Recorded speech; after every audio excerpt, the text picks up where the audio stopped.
hold Tinubu government responsible for ignoring citizens' demands leading to nationwide protest, United Action Front. The United Front noted that no amount of threats and gimmicks presently being deployed by agents of the Nigerian government would stop the nationwide mass demonstration.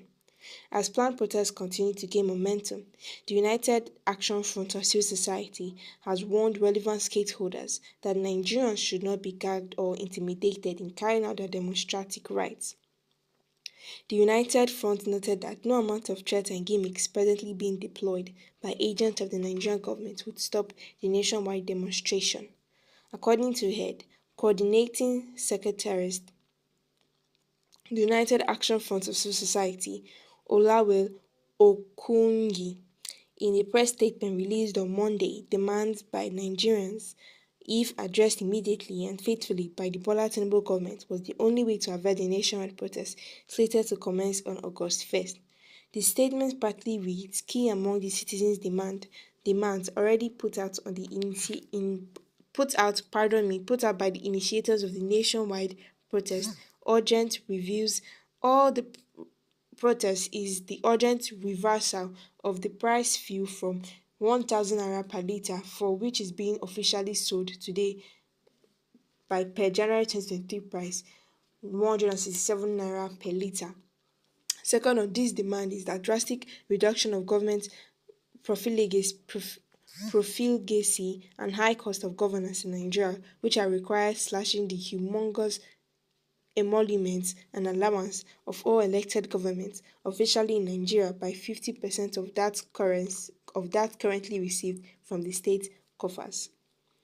For democracy, let me explain the first one in case we didn't get it clear. The first time they are saying that they should take the price of fuel from 1,000 naira per litre, for which is being officially sold today to per January 2023 price of 167 naira per litre. And the second one demand is saying that they should reduce the government profligacy and high cost of governance in Nigeria. I think they mean like the salary that they are paying the government, that they should reduce the amount. They require slashing of the humongous emoluments and allowance of all elected government officials in Nigeria by 50% of what currently received from the state coffers.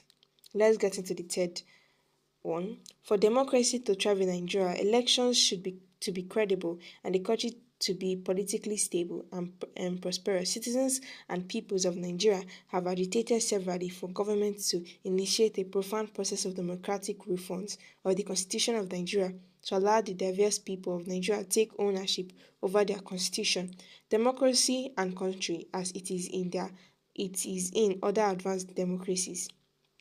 They said that they said what was most fundamental was correcting what is entrenched in the wrapped and undemocratically imposed constitution of the country by the military as Decree 24 of 1999, described as largely corruptive and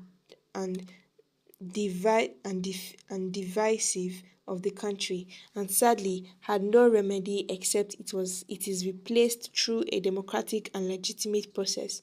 In the light of the foregoing intervention of the organized civil society, the government is to be held responsible for not taking urgent steps in addressing the crucial concerns and interests of Nigerians critical to the planned nationwide mass protest and any unintended consequences therefore. So they are particularly the people who are sponsoring the nationwide protest.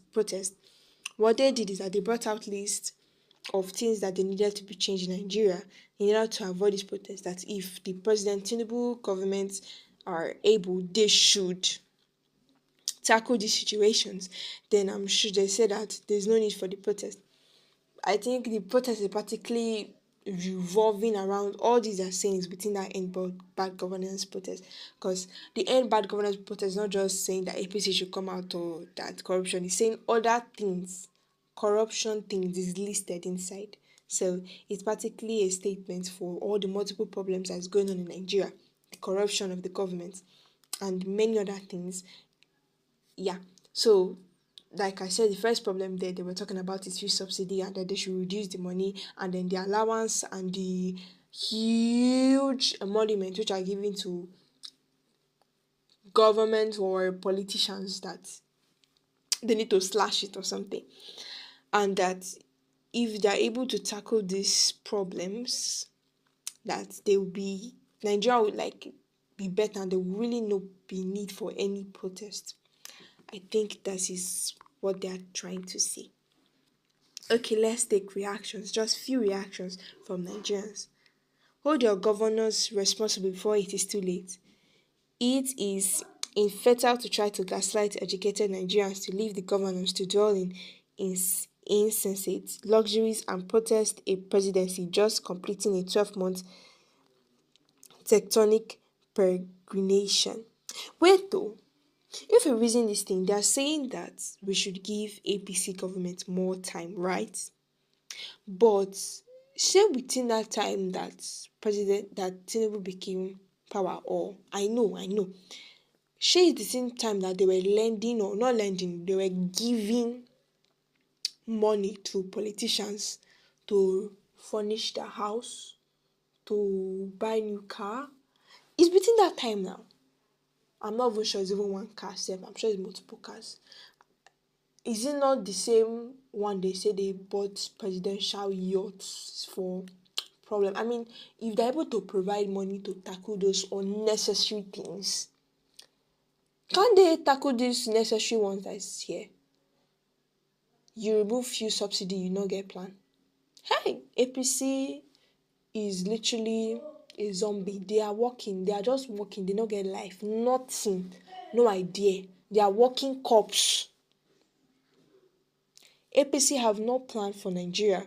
And if you keep trying to encourage yourself that there is a plan and that something good is going to happen, then keep deceiving yourself, because APC have said that there is no hope for Nigerians.